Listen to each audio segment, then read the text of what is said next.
Hello and welcome to the SAE Tomorrow Today podcast. I am your host, Grayson Brulte. On today's podcast, we're honored to have Alan Ohnsman, Senior Editor, Future Mobility, Forbes. Welcome to the podcast, Alan. Hi, Grayson. Glad to be here. Alan, you started your career in Tokyo, Japan. What was that experience like? That was a really formative experience, I think, for everything I've done ever since. In fact, I went over there at the tail end of the Japanese economic boom in the late 80s, in the pre-internet era, when, going to Tokyo was like moving to Mars, frankly, at that time. And it was amazing, just a whole different world. And it's where I really developed a love for trains, for well-run mass transit, for smart cities that really work in an amazing way. I mean, Tokyo is just a remarkable place. I don't know of another city on the planet that is as large and is as well-run as Tokyo. And it was just, it was a terrific experience, 12 years in total there. Was that during the Sony Trinitron years when Sony was just constantly out-innovating everybody? Yeah, Sony was still a giant. That was the era of when we really feared Japan, which seems sort of amusing many years later, that was the big threat and the big concern. And was that when the Japanese real estate boom and they were going overseas and buying real estate during that time as well? It was still happening, yeah. And then of course that bubble popped about a year into my experience there. But yeah, Japan was really riding high. I like to tell people my memories of the bubble were that for my first 6 months in Tokyo, I don't remember ever paying for a drink at a bar. Somebody was always picking up the tab. Was this when you were a news reporter or when you were investment bank? Because you've had this really interesting, you went news reporter, investment banking. No, I went straight out of college and I wanted to kill a year abroad. And I had a friend in Bangkok and I had a friend in Tokyo. And ultimately Tokyo won. And my plan was to go for a year and then return to the United States and go to grad school. And instead a year turned into 12. And I sort of fell into journalism there. Picked up some copy editing jobs, then started writing for a local paper and then a magazine and writing news copy for one of the broadcasters. And it was a whole series of things. But yeah, I started in journalism and then 5 years in finance and the investment banking world and then back to journalism. And these industries overlap a lot. When a journalist writes an article, it moves the markets. What was it like being on both sides of that equation? Well, I found so I was 3 years with Lehman Brothers and a couple years with Salomon Brothers, and it was incredibly educational. So I was working in the equity research department, where I'm just ghostwriting and reading analyst reports constantly, and so incredibly educational. And then both getting familiarity with certain industries like transportation, automotive, and different manufacturing industries, and then moving back to journalism with Bloomberg initially. I just felt much better prepared to sort of understand big movements, big corporate bets, strategic bets that were happening, commodity prices, just a whole range of things that I might not have thought of as much had I not had that experience with the two banks. You've done a really great job covering strategic bets and transportation mobility as a whole. And when you were at Bloomberg on May 28th, 2013, you wrote an article about how Tesla shares passed $100 a share for the first time as Tesla. They prepared to announce an expansion of their charger network. Today, Tesla's going for over $1,400 a share. When you wrote that article, did you ever think Tesla's market cap would pass $275 billion?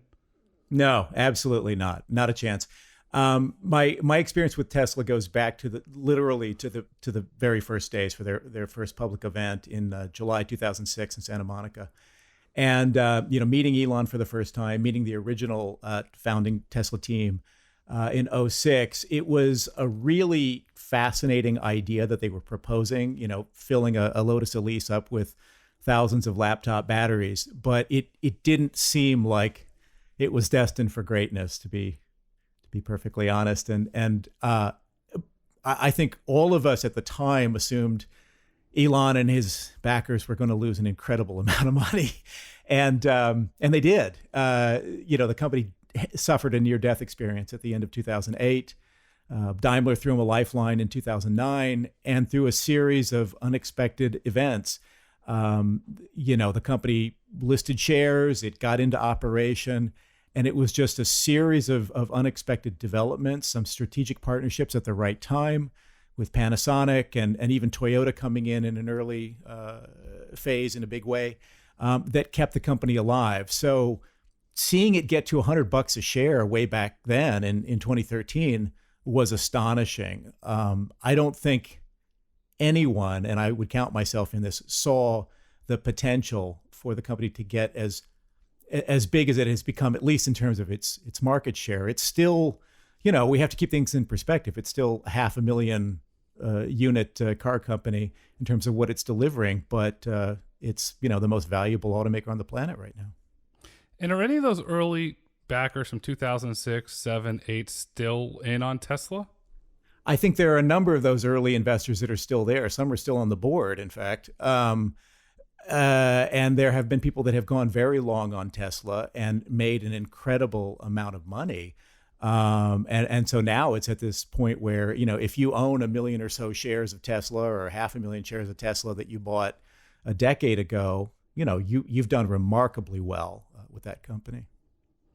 And when you look at the remarkable rise of Tesla, we've seen a lot of Elon's behaviors have changed. In the early days, in 2013, Elon would put out a Twitter statement that said, "Huge expansion of Tesla supercharger underway. We'll cover LA to New York by the end of the year." Very PC corporate speak. And then we're going to fast forward 9 years. Elon's tweets are a lot different. He's taunting the SEC.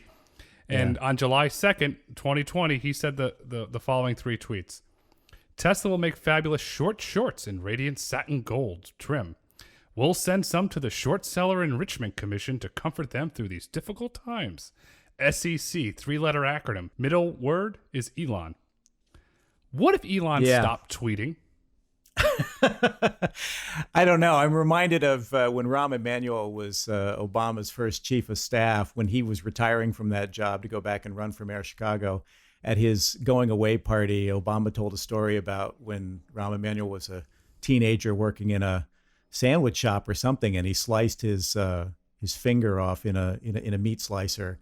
And Obama said it rendered him nearly speechless, And I kind of feel that way with Elon and Twitter, that it has become his sole medium of communication. The company doesn't, at this point, communicate like a normal large company. To the best of my knowledge, it has no functional PR department at this point. The only information that comes out is pretty much via Elon's Twitter account. And that is an interesting choice because, as you point out, he has a tendency to put out some really out there stuff, from his comments on the coronavirus to taunting the SEC to, calling people pedophiles. It's not the type of behavior that you'd sort of want to see from the biggest shareholder and CEO of the most valuable auto company in the world, but that's really the way he rolls. And I think he's reached a stage in his career where he's not particularly concerned about following conventional standards of behavior or conversation, much like our current president. And Twitter's become a powerful mechanism. And here's the problem. We saw the great Twitter hack yesterday and all the negative implications that have, and the stuff that was coming out in the Financial Times today and the Wall Street Journal. It looks like it was an inside job, which is really scary. And when you look at Twitter and you talked about the president uses it as a mechanism, Elon uses it as a mechanism. Do you think if Elon stopped tweeting, it would have an effect on the stock price, either negative or positive? At this point, it's hard to understand the extent to which his tweets move the market. Clearly they can, and they do. And he tends to do that very strategically, where he'll promise things on Twitter, or he'll drop hints that get people very excited. And so, yeah, if he were to just stop, it would have some impact. To your point, it would seem that a company like Tesla would want to make announcements in a more conventional, traditional fashion through, investor IR releases or press releases. They choose not to do that most of the time. And that is kind of precarious. I mean, everything is at risk via social media. The hack really showed that very clearly, that if someone can put false information out there, it could have an incredible impact on the market or an individual company. But he is in this weird category by himself, where he has become almost a mythical character especially to younger investors who just think he is the embodiment of sort of an entrepreneurial superhero. They would joke early on that he was Iron Man and Tony Stark from the Avengers in the early days. And no one really took that seriously, except now it seems that for a generation of maybe younger folks, it has become literal. They think there's nothing he can't do.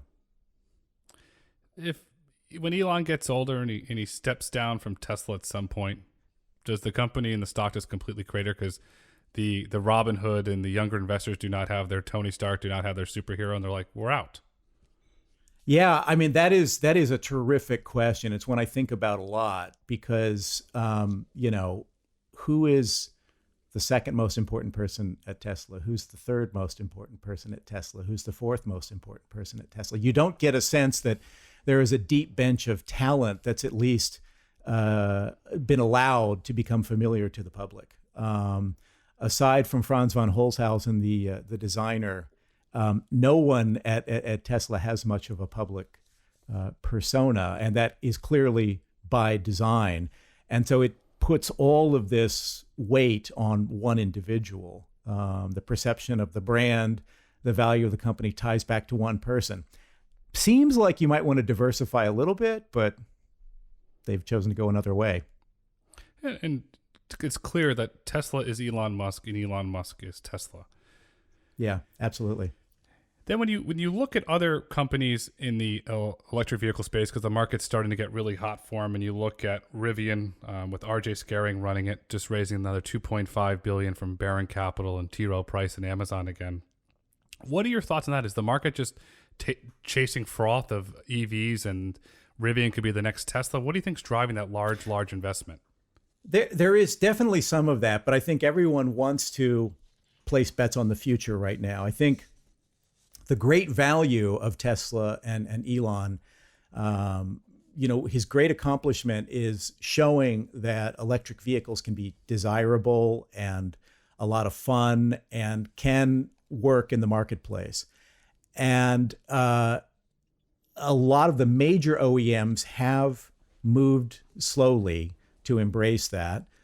They've, obviously put a lot of resources into battery development and powertrain, but they're moving at a more measured pace. And so the startups that are coming in, and Rivian is certainly one of the most intriguing, represent this kind of, leapfrog moment, going straight to, a pure battery electric pickup or SUV that seems to have a compelling design, that seems to be technologically sound, and with lots of important partners. I mean, Rivian having Amazon watching its back and working with Ford and Cox Automotive tells you that it's coming to market with a level of support that we haven't really seen before.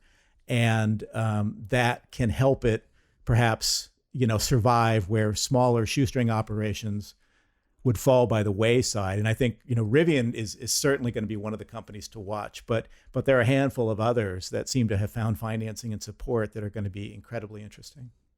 If Rivian didn't have the relationship with Ford and didn't have the financial backing and flat out firepower of Amazon, would we be looking at them in a different way, even though you raise money from T. Rowe and BlackRock? Would it be, because to me, the Ford strategic and the Amazon are just two strategic partners that a lot of the other EV manufacturers do not have. Yeah, I think it's really unprecedented in the case of Rivian. By my calculation, I cannot find an example of another pure startup that's raised so much money so quickly. They're north of $5 billion now, and they haven't built a thing or sold a thing. But having the backup, the support of an Amazon, which says, hey, we're going to buy 100,000 battery-powered delivery vans for you, and Ford looking for ways to integrate Rivian technology into its product line, that adds, these are guardrails basically to make sure that it stays on path. And that would certainly make investors feel a little more confident that things are going to work out. I think the issue for Rivian that we don't know that much about yet, and this is again going back to one of the things that Tesla pioneered, and you mentioned it earlier, was the charging network. EVs are fabulous. They're fun to drive. They're fast. Everything about them is great. They're quiet. But charging, it comes down to charging. Where are you going to charge that thing? Tesla ensured that its owners, even if they didn't have a home charger, could repower their vehicles. Rivian so far hasn't talked a lot about its charging infrastructure plans, and that is a big important thing. I mean, General Motors has moved more recently into establishing its own charging network construction project, but refueling is key. So I think we probably need to hear a little bit more about that from Rivian. But that aside, on the product and partnership, from partner and product and funding perspectives, Rivian looks incredibly solid right now. And the one thing I think a lot about Rivian, do they move out of the consumer market at some point, since you said they're not talking about charging, and they do a couple prototypes, they sell a couple thousand vehicles, and just go right into the commercial space? Potentially. I mean, the difference between the retail market and the fleet market would be margin. The marginal profit on the vans Rivian's going to make for Amazon is probably a bit less than what it might be if it sells you a fully loaded electric pickup truck. So that remains to be seen. The concern with an electric pickup that's designed to go off-road, there might be some hesitancy from some consumers worried they're going to run out of charge. That's always the fear. And if you were off-road in your electric pickup truck and your battery is low, that's going to be a little bit worrisome versus a delivery van, which runs a set route. It knows how far it needs to go, and it knows where the charging opportunities are, especially in urban and suburban markets. That's much simpler to work with. And I think that's one of the big things that's also driving so much of the electrified truck activity right now is with fleets, the ease of planning and the certainty of recharging provide something that is still not quite as well covered on the consumer side. And you have a lot of these brands that are focusing on electric pickup trucks. Why pickup trucks? I don't get it. Well, if you look at the numbers, I mean, it's the Willie Sutton thing. Why did he rob banks? It's where the money is. Pickups are just this massive multi-million unit piece of the U.S. auto market year in and year out. I mean, we are an anomaly in the United States because there's really no large global market where something like a pickup truck is the top selling vehicle anywhere else. They're incredibly profitable. The F-150 for Ford is just the cornerstone of everything that company does. The Chevy Silverado is hugely profitable for General Motors. And so you've got volume and you've got profits. And so, of course, that's going to be where, where a lot of the investment dollars are going to go. And certainly we've got a handful of startups. I mean, Tesla has its Cybertruck, and you have the Rivian vehicle. Nikola is coming in with its own pickup truck variant, and undoubtedly we're going to see Ford and Chevy and GMC electric pickups. So that's going to be an interesting new segment. 2 or 3 years from now, there's going to be a lot happening right there. You can make the same argument of profitability around SUVs, as SUVs can scale from anywhere from 100,000 to 500,000, depending if you're going to get the Rolls-Royce Cullinan. Why are we not seeing more focus on there? I see this giant opportunity for Land Rover to introduce an all-electric Range Rover. There's pent-up demand in certain key markets around the United States. They can probably sell them anywhere between 140 to 180, depending on which version you get. Yeah, there's got to be margin there. And of course Rivian is in that space as well. I mean, Rivian is going to do its electric SUV platform mate to its pickup truck. Fisker, which is making another run at things, is coming in with kind of a medium-sized, mid-sized electric SUV. Tesla did the Model X, which was the first kind of iteration of an electric crossover. Not a huge numerical success over the years. There are probably more complications when you're working with an SUV platform, but they're clearly coming. But as you say, you haven't heard much in that space from some of the bigger, more established players. So it's been a little nichey so far in the larger electric SUV. When do you think you'll see the larger OEMs, the Mercedes and the Tata Land Rovers, these larger BMW, maybe with like an X7 or an X5 frame, make a true electric SUV? Do you think that's 23, 24, 25? Yeah, I think we're not too far away from that. Jaguar with the I-Pace is giving it a shot. It's not that large a vehicle, but they're moving into that. Battery costs have come down remarkably over the last decade. Performance is better, but there is no magic battery yet, and the weight of those vehicles is considerable, and there is that point at which the cost of the pack versus your marginal profit. I don't really know what Tesla's true margin per vehicle is. I mean, it's very murky. What their real cost of batteries and individual cells and all of that works out to. I think the reason we see the OEMs moving much slower is they are very concerned about cost and margin.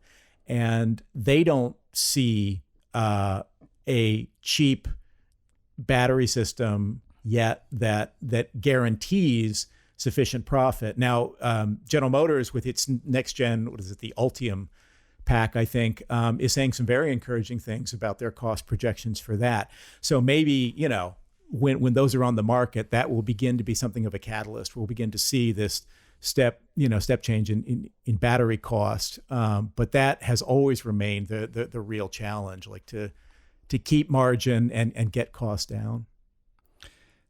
When you look at small margins, keeping costs down, you think of Amazon. They're always constantly pushing down the cost, and Amazon's now moving into the ride sharing business with the acquisition of Zoox. Yeah. What are your thoughts on that acquisition?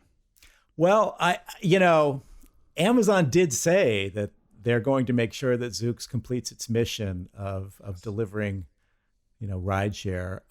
We'll see.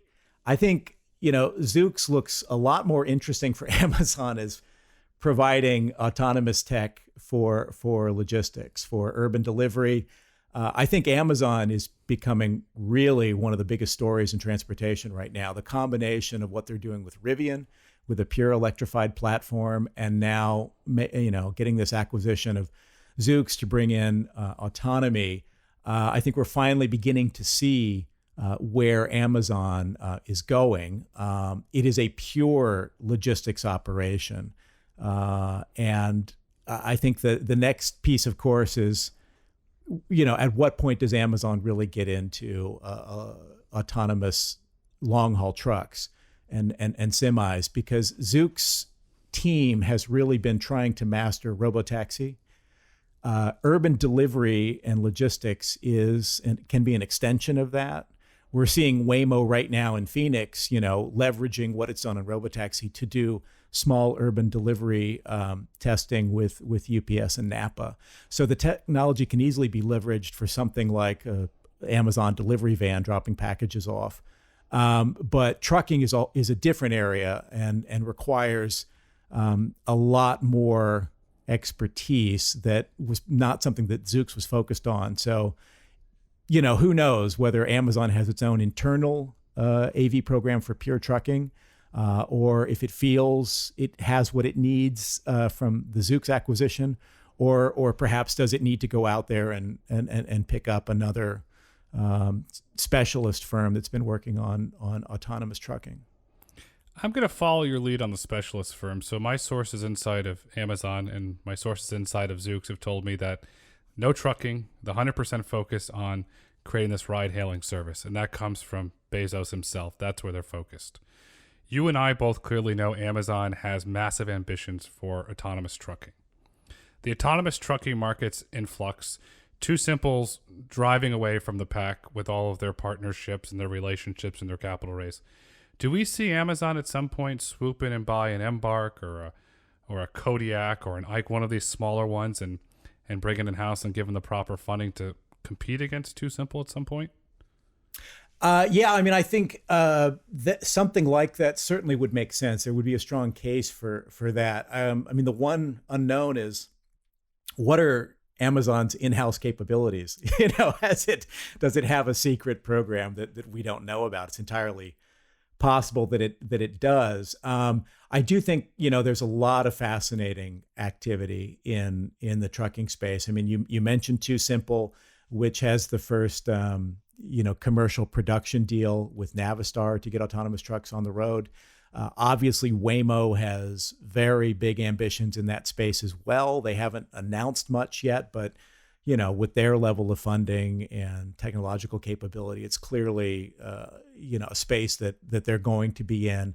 And then Amazon is another 800-pound gorilla here, and maybe the biggest gorilla, because again, it's a pure logistics play, and they have to be thinking about how to slot that technology in. I mean, the other issue with autonomous trucking is right now there's a far more compelling economic argument for trucking than there might be for robotaxi, because there is a legitimate driver shortage, and our incessant and growing insatiable demand for stuff. Get it there tomorrow, one-day delivery. Amazon trained us to want things right away. That puts incredible strain on our broader logistics infrastructure. And autonomy can be an enormous benefit for that. I mean, an individual truck driver is limited to the number of hours they can be in the cab and driving per day. If they're partnered with an autonomous system, it can, substantially extend their working hours per day, or really improve the efficiency of each individual truck to keep stuff moving. So this is where, the economic argument initially is very strong for long haul trucking, and to do that autonomously. Robotaxi's coming. It's going to happen. We don't know when, but it sure seems right now that the real juice has sort of shifted in the technological space towards self-driving trucks. You're right about the shift towards self-driving trucks, but the one thing in robotaxis that really interests me and fascinates me, let's look into the future. Amazon has got Zoox rocket and rolling. They're operating in, say, 10 or 12 cities around the United States. Does Amazon introduce a new Prime tier for unlimited Zoox rides? Yeah, I mean, that's interesting, right? I mean, I think, you can always think of sort of Waymo as a physical extension of Google search, right? It moves you, rather than just looking on your, searching for restaurant information or a movie or whatever on Google, Waymo can physically transport you from place to place or make recommendations en route. So it's kind of creating this complete ecosystem. And you could see Amazon kind of thinking along the same lines. I mean, today Amazon delivers entertainment along with packages and dog food and whatever else you're ordering from it. And so a robotaxi service that becomes part of Prime, I mean, is kind of an intriguing possibility. Probably a few years away from that, but certainly you could imagine how, for branding purposes and again to keep you in an ecosystem, that would be something that Bezos would be thinking about. And Apple's proven us with the growth of the services business. Once they get you in that ecosystem, you just keep spending more and more money, and Wall Street rewards you for that. So if Bezos gets you in the ecosystem, Wall Street will keep rewarding, and then you're looking at a company over $2 trillion market cap, which is unprecedented. Yeah, and I think that's where we have this division within the space between Google Waymo and now Amazon Zoox, and potentially Apple. The great mystery out there is exactly what is Apple doing and what does Apple want to do. They're in a different category where they can create this sort of complete contained environment that could be remarkably lucrative. And then you have all of the startup AV tech companies, whether it's trucking or robotaxi, that certainly don't have that capability to do something like that. They don't have the same ability to offer this complete line of services, goods, entertainment that the tech giants do. So I mean that's the other thing that, who figures out how to do this in a really compelling way that makes sense and is highly profitable. Somebody's going to, but right now, I mean, I think Amazon is suddenly, raised its head and is starting to move a little bit in this space in ways we haven't seen it up to now. So that's becoming interesting, and perhaps a year or so from now, we'll finally know a little bit more about what Apple wants to do. Big questions. Apple's going to be fascinating. So you have Apple, you have Amazon, and you have Alphabet. So you have the three A's that have the ecosystem to drive autonomy. The one company nobody talks about anymore, Cruise. Ever since the Zoox Amazon news, Cruise is kind of slowly fading into the background. And they don't have that ecosystem. They have the GM partnership, but they don't have the ecosystem to offer entertainment, to bundle in all their services. Are they at a complete disadvantage against the three A's? I don't know. That's interesting. I mean, the one obvious strength that a Cruise would have is because of the manufacturing capability, vehicle development and manufacturing capabilities that they get from General Motors and Honda, of course, which is part of that group. They certainly have impressive funding and partners on the manufacturing and development side. SoftBank is in the mix there too, but as you say, they don't have these other bits on whether it's entertainment or e-commerce and things like that.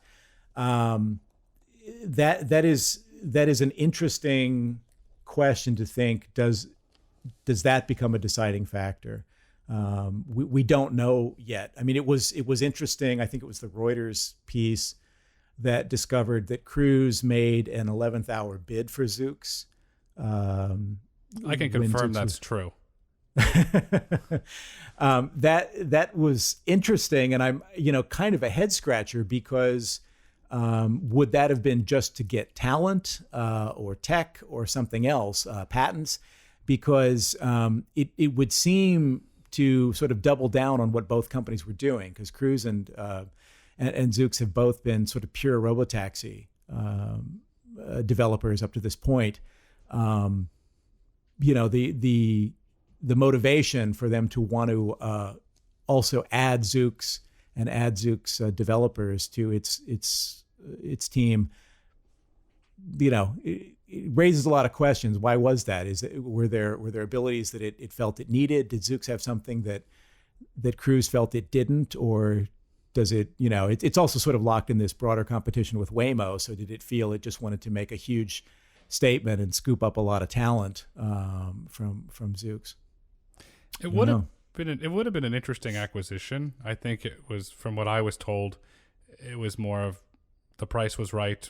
Why not drum up some press and try and put our competitor down? Because there's no love lost between those two companies. It's pretty remarkable when you get to know the personalities on both sides of the pie, how they really don't particularly care for one another. Well, yeah, a lot of companies. I mean, we spent a lot of time talking about Tesla earlier on, but companies often reflect their founders in different ways and the personalities of their founders. And there's still a lot of jockeying for position right now in terms of who wants to be seen as the leader in the space. And I think we kind of have a handful of leaders, though clearly, just given its massive head start in funding. I mean, Waymo remains the team to beat for the most part because, a decade on and the scale of its operation, they remain the big player. Whether they can hold on to that over the next 3 to 5 years remains to be seen. We talked about trucking. Too Simple kind of came from out of nowhere. I mean, Too Simple's only raised about $300 million, but all they have focused on is trucking and nothing else. Waymo wants to do everything: trucking, robotaxi, delivery services, and a variation of their technology that they would they would sell to OEMs. So it's a lot. So is it smarter to go with just get really good at one thing, or to try to do everything? And Waymo made a choice to do everything. Waymo also has the capital, but I'm going to tell a funny story. In LA, you and I were having coffee one day, and you said to me, "Have you been out to Tucson? Have you met the Two Simple guys? They're the real deal." And boy, were you spot on. This was way, way early on. From that coffee years ago today, how do you think Two Simple's progressed on their technology? I think it's been exactly the way they laid it out to me a couple of years ago. The most interesting thing about Two Simple is really one particular individual, Shouty Howe. And Shouty, I got to know a little bit, is the architect of their software and made the original determination that trucking was the way into autonomy. And it's really Shouty. Shouty is the CTO. He didn't want to be CEO. He doesn't want to be the president. He doesn't really like doing a lot of media stuff. He likes to just work on the tech, and that's really all he does. He is the motivating factor there. So he's a little interesting in that, he's not a public personality in the way that some of these other folks are, and incredibly focused. And I think that's a big part of it. It's like, if you have one thing you're trying to do, and the person leading that effort is obsessed with doing one thing, odds are, you may be able to do that thing if there are no distractions and you're head down and you just stay focused on the target. So I think it's this remarkable focus of that company, because they haven't raised that much money. They've been incredibly thrifty, I think, in terms of how they've used their capital. But they are beginning to impress different folks. Clearly, Navistar thinks highly of them. UPS seems to like working with them. They did the U.S. Postal Service pilot project last year. They have 40 trucks on the road, which is nothing compared to a major trucking operation. But 40 autonomous trucks is like fourfold more than anyone else has right now. And they just are refining and refining and refining their argument about the economics of their system, the savings on fuel, the wear and tear on the vehicle, their long-range sensor system that allows the vehicle to make really subtle adjustments to speed and braking and position. And their argument to trucking firms is, look, we're going to save you a lot of money on fuel. We're going to save you a lot of money on tires. We're going to save you a lot of money on maintenance, because our system sort of, your optimal operation of everything, brakes, engine, fuel at all times.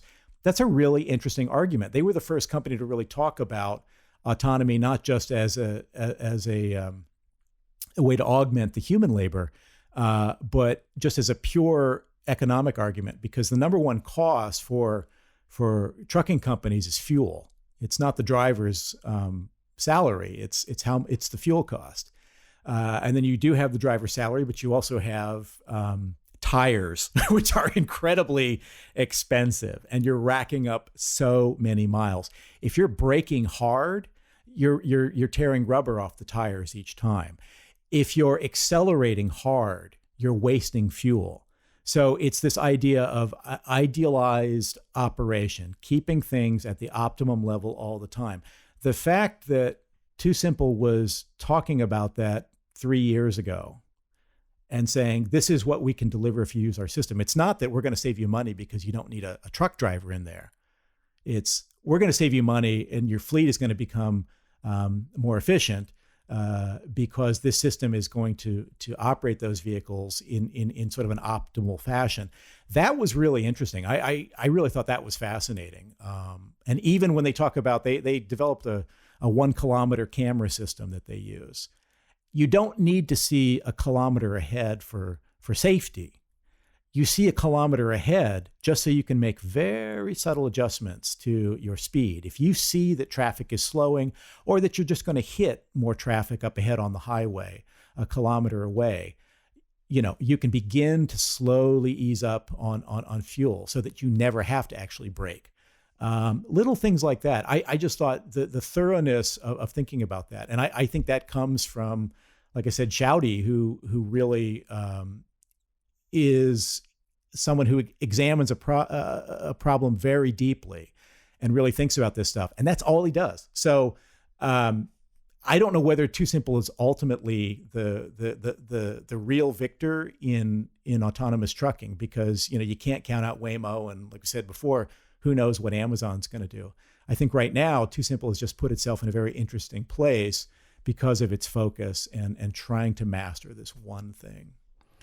And you're right about that. The other thing Too Simple's done brilliantly is partnerships. So you mentioned the Navistar partnership, the UPS partnership. They have Berkshire Hathaway's McLean partnership. And I'm hearing a rumor that there's a possible Blackstone partnership for warehouses starting to rumble. And it seems as they go to the future, and you have Chung Lu, who's their president, and Robert Brown, who came on an earlier podcast, their head of government, and Chuck Price, who SAE is hosting an SAE Live with next week as their chief product officer. They're just 2, 3, 4 steps strategically ahead as Shouty focuses on the tech. And Shouty graduated, I believe, from Caltech. Is that right? He's a Caltech grad? Yeah, just up the road from where I am right now. And it's just incredible what they've been able to accomplish. So you have this incredible CTO that just heads down while you have these other individuals that are focused on partnerships and building an ecosystem. So it's really impressive. And you've been in the truck before, is that correct? Yeah, in Tucson a couple of years ago, and I've had a ride with the Embark guys as well. But yeah, I went out to Too Simple's Tucson Engineering Depot. It's been a couple of years now, but it's just like I said, it's one flavor. They think about trucks, and everything is just. How do we do this with this one? What does it take technologically in terms of sensors, in terms of compute, to allow a truck to do what a human can do on the highway behind the wheel? And I think it's just the singularity of focus that is striking. Another one. Have you dived into Gatik AI and the whole Walmart middle mile stuff that they're doing? Not as much into Gatik. I think Neuro is one I'm a bit more familiar with. But that space, when we look at autonomy right now, again, I'm thoroughly confident robotaxi is going to happen. I think the timing of it is what is murky. Trucking is happening now, and then, as you say, the middle mile and last mile. Delivery component looks really interesting right now, whether it's Gatik or Neuro, street legal delivery vehicles that can do contactless delivery. I mean, with the pandemic right now, one can only imagine the frustration if you're a Neuro or Gatik. If this had happened a year from now or 2 years from now, when they're a little further along in terms of the numbers of vehicles available, the size of their fleet, and what they can really do. But you can see right now why that's incredibly beneficial. And I think that's another space, another important piece of the logistics space, the middle and last mile delivery service that these products are designed to deliver. Talking about logistics, we haven't dived into one of the biggest logistic companies in America, Walmart. Walmart's absolutely fascinating. They're one of the only big box retailers that has a presence in all 50 states. Walmart has been around the valley looking at robotaxi companies as an investment or an acquisition. Does Walmart look at leveraging their parking lots to clean the vehicles, charge the vehicles, and bring individuals to and from the stores? Because they have the relationship with Gatik, which is doing well, but I'm hearing rumors that Walmart's looking at the robotaxi business now. Yeah, I mean that certainly that would be an interesting and sort of logical extension. You would say, well, why would Walmart want to have a robotaxi service? And as you just point out, if someone can be brought to your store in one of their vehicles, so much the better. They're more of a pure retail play. I think Walmart is definitely the other component out there. Perhaps they're going to want to buy something. They do a lot of trucking too, so they're kind of a blend of pure retail, but then a big logistics entity as well, with lots of trucks and lots of warehouses. So undoubtedly, they are thinking about this. I probably would have only taken it as far as what are they going to do in trucking and delivery. But I think your idea about utilizing their existing footprints at their stores, because they own a lot of real estate and they've made a lot of investment in that real estate. How do they keep it viable for the long term? And I think an in-house robotaxi service that takes you to the store to do your shopping and takes you back home, that's a very compelling argument. And it's even more compelling about Walmart. Walmart's getting into the healthcare business. They're starting to put doctors' offices inside of certain Walmarts, and they're prototyping it. And you look at the whole COVID-19 situation we're going in. Imagine an autonomous Walmart vehicle picking you up at your house, taking you to let's call it a secure facility inside of the Walmart doctor's office. You can see that doctor, you can get tested for COVID and go home without having to interact with another human. One, it's a great service to the public. And that becomes two, it's a really interesting business. Then Walmart could say, well, I'm at Walmart. Okay. And somebody could, in the back of that vehicle, could put toilet paper or Clorox or your medicine all for you, all contactlessly. That could be completely game changing that nobody's seen yet. Yeah. I mean, that's, I haven't done any reporting on that, but I think there's logic to what you say. I mean, it'll be interesting to see if that actually happens. Target's another one. I mean, would Target potentially want to have a robotaxi service to get to its stores? I don't know that Target has quite as broad a logistics operation, although I'm sure it's no slouch in that space. But between Amazon and Walmart and even a Target, could they, get involved in this possibly? And when you look to the future, being based in LA, how do you see mobility changing over the next 10 to 20 years? I think Los Angeles is going to be a really fascinating place to watch because it's such a mess. And the expectation is that the 2028 Olympics, assuming we don't have a return of a pandemic by then and that actually happens, it's driving a lot of activity here. I mean, when you were still based out here, that Los Angeles is spending more to build out its mass transit system than any city in North America right now. So we will have subway extensions, we'll have new light rail systems, but we're never going to have a comprehensive rail or subway system. And so autonomy becomes a really interesting way to sort of augment that. Waymo has been quietly testing here, but they're not doing any service, and they haven't made any announcements about, what their intention is in Los Angeles. But a car-based city that wants to get people to stop driving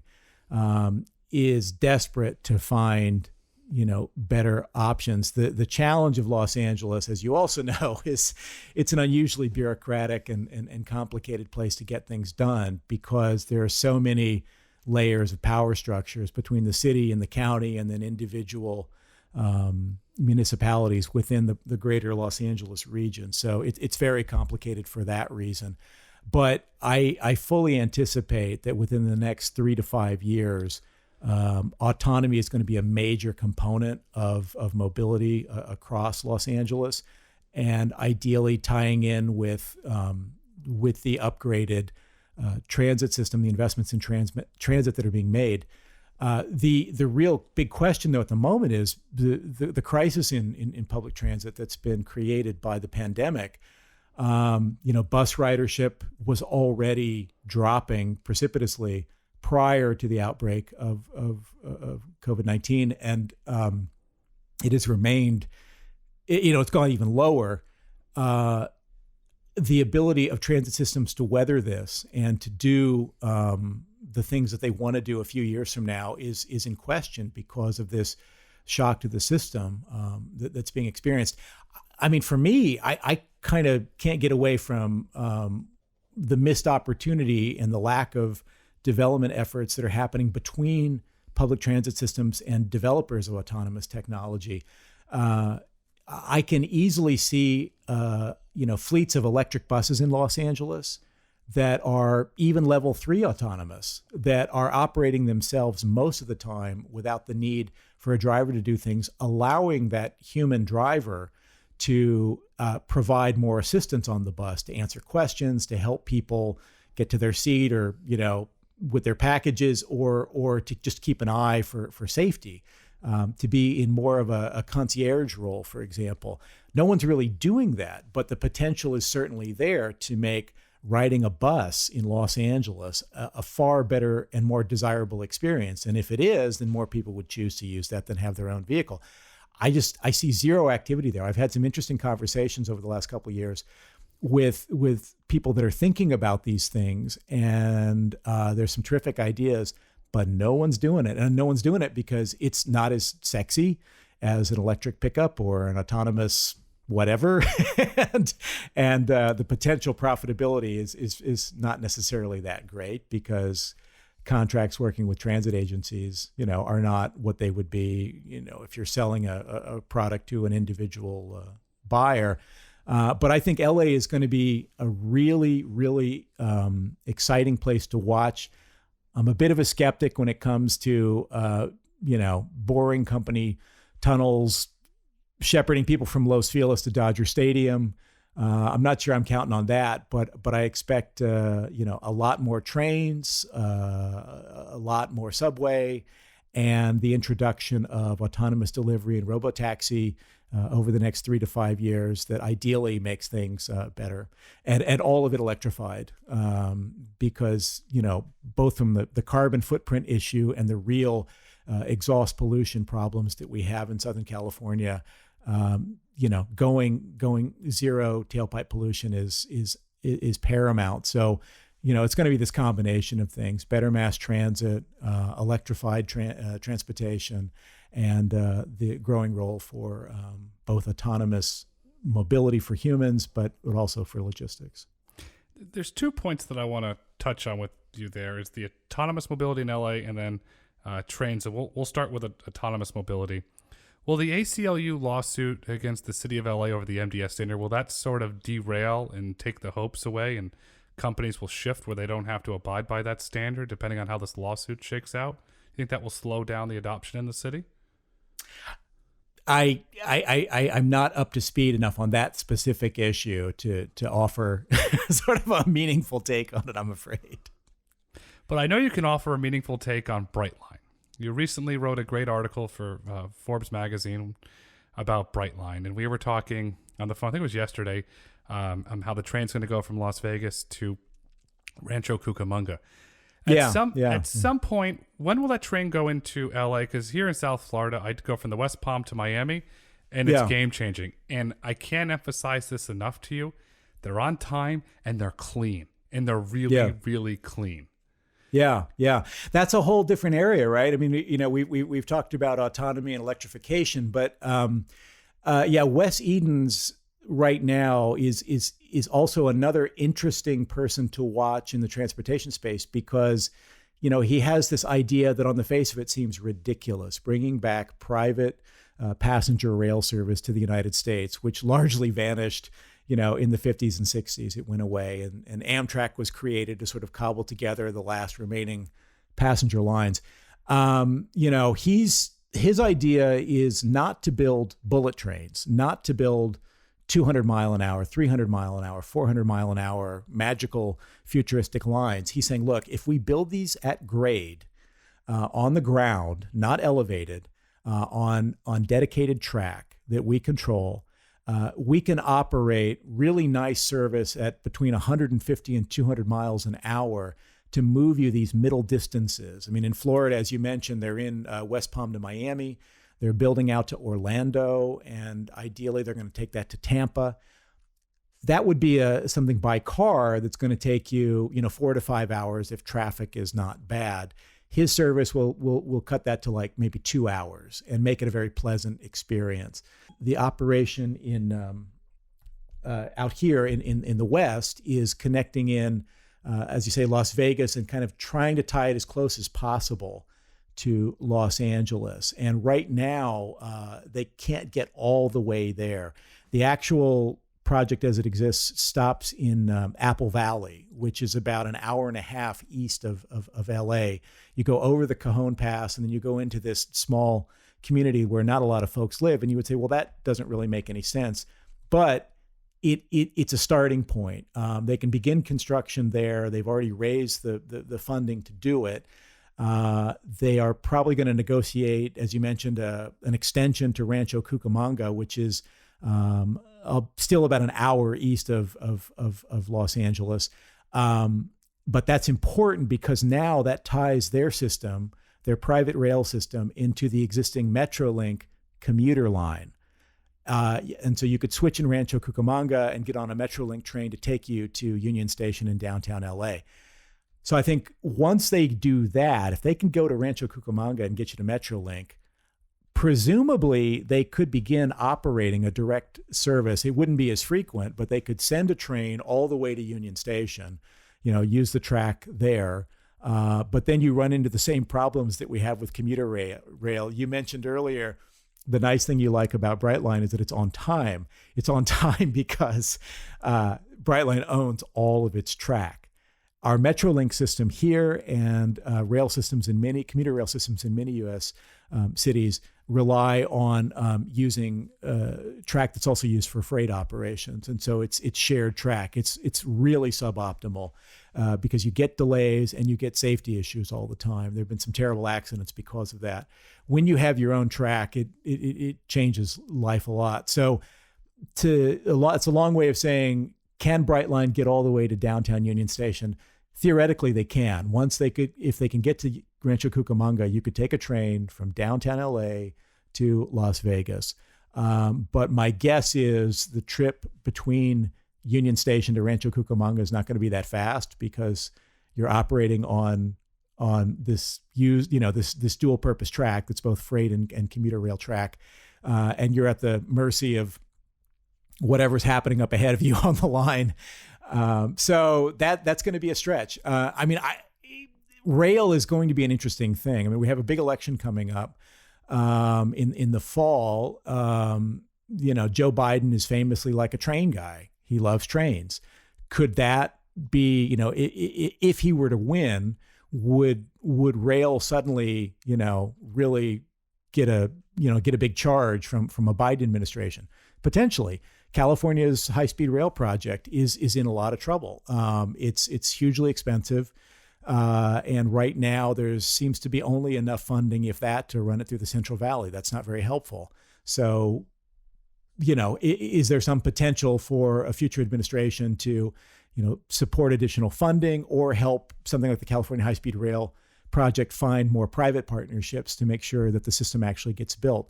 So I think that's another thing, along with autonomy and electrification of transportation. I think rail is going to be really interesting. There's an investment group in Texas that's trying to do a bullet train tying up, Houston and Dallas and Austin and San Antonio and all the major Texas cities. And Texas is probably going to be an easier place to build a bullet train because you don't have mountains, and the environmental impact assessment is a little different than it might be in California. So I think rail is going to be another really interesting story of the years ahead. LA will be a piece of that, but I think it's going to be a story for big chunks of the United States. I agree with that, and I can't wait to see the data from passengers from Miami to Orlando, that they fly into Orlando, they visit Mickey Mouse at Disney World, and they go down to the beach for a couple days. I'm really looking forward to seeing that traffic data, because I think it's going to be a highly profitable route, and I think it's going to be an extremely well-traveled route, and it'll also get vehicles off the road and provide a safer experience for everybody. Yeah, and it's for these middle distances, right? So the idea, the reason why Amtrak is so challenged is it attempts to provide passenger service across the entire United States, and slow and expensive to operate, and it's a huge money loser. But you have the Acela line between DC and New York that runs relatively fast, approaching high-speed rail. And that one piece, if you were to carve the Acela portion out of Amtrak, it would be a profitable business. It'd be a real moneymaker. It's those middle distance locations, too far to drive, too close to fly. And the U.S. has a lot of places like that that look really interesting. We've talked about the cities in Florida, tying L.A. to Las Vegas, Portland to Seattle, Atlanta to Charlotte, and then those cities in Texas, in the Midwest, Chicago to Cleveland and Columbus and Indianapolis. And there are any number of places around the country that could look really interesting for modern rail coming in and, getting rid of the need to drive your own vehicle. Just as you mentioned earlier with Walmart, why would Walmart want to get into a robotaxi service? It's like, well, to take you to their stores and to make sure that you remain a loyal customer. So there's a lot of, I think rail is again, another big story that's going to be unfolding over the next 5 to 10 years.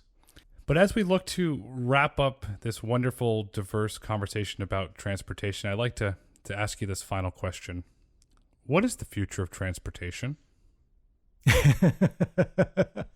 Well, boy, I wish I knew. I think it's going to be electric for sure. And when I say electric, I mean batteries, and I also mean hydrogen, because I think hydrogen is going to be something to watch, and not necessarily for passenger vehicles. I think the real excitement right now around hydrogen generated electricity is for heavy trucks.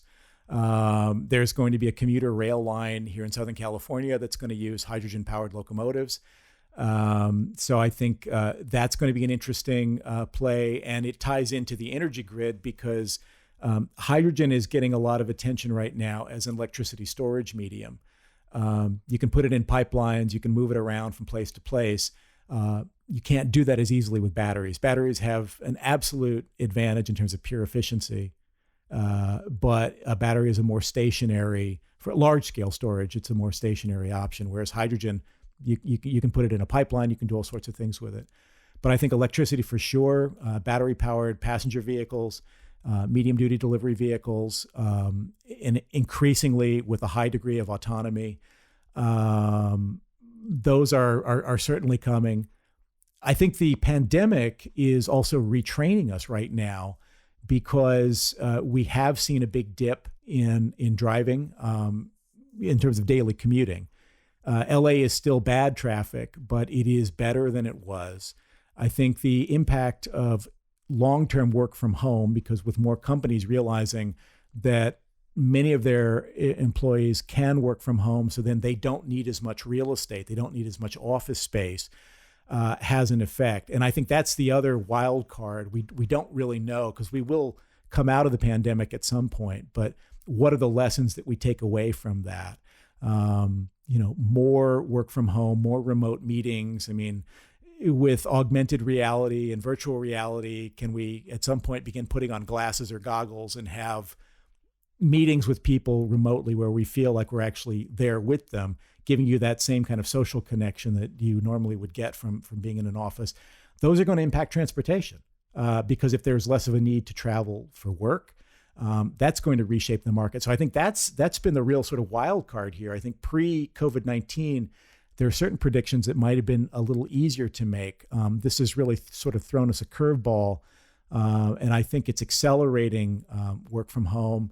I think it's accelerating autonomous delivery, by a couple of years probably, because it's just seen as so helpful and useful. So beyond that, it's a little trickier to make firm predictions, but I think electrified, autonomous are coming. Shared at the moment is less desirable because of our concerns, our health concerns. So that's why I keep saying delivery has really become the unexpected up and comer right now as a result of the pandemic. And delivery is, and yesterday DoorDash announced a delivery contract with Walgreens, so they're moving out of just food into other things to be delivered, and you're going to see more of that stuff be delivered. You write really great stories for Forbes. If the listeners want to get in touch and read your stories, where can they find you on Forbes, or how can they read your stories? Well, just come right to Forbes.com, and if you search under the transportation space, you'll find me pretty fast there. Yeah, thanks. I try to stay on top of stuff, and it's a lot because, as we've talked about in this conversation, it goes far beyond autonomous tech. It goes far beyond electrification. This is a remarkable time. I mean, you can feel we're living in an era where, the future is sort of beginning to take shape, but it never takes shape in exactly the way you anticipate. And there's no better example of that than the coronavirus pandemic. That it has thrown a monkey wrench in the works, but probably is going to lead to some unanticipated uses of technology that we just had not foreseen. And you have a very active Twitter account where you talk about that. Where can everybody follow you on Twitter? You can find me on Twitter at Alan Ohnsman, I'll try to be on my best behavior on Twitter. I think you do a better job than a lot of people. And and as we've heard in this conversation, we've discussed the future of transportation with trains, autonomous vehicles, autonomous trucking, robo-taxis, and electric vehicles. And Alan, thank you so much for coming on the SAE Tomorrow Today podcast. It's been an absolutely wonderful conversation. Thank you. You're welcome. It's a lot of fun. Thank you for listening to SAE's Tomorrow Today podcast. If you've enjoyed this episode, please kindly rate it, share your feedback, we love comments, and subscribe on your favorite podcast platform.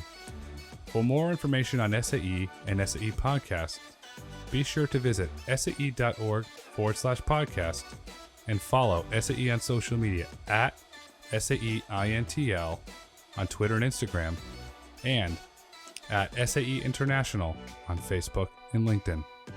SAE International makes no representations as to the accuracy of the information presented in this podcast. The information and opinions are for general information only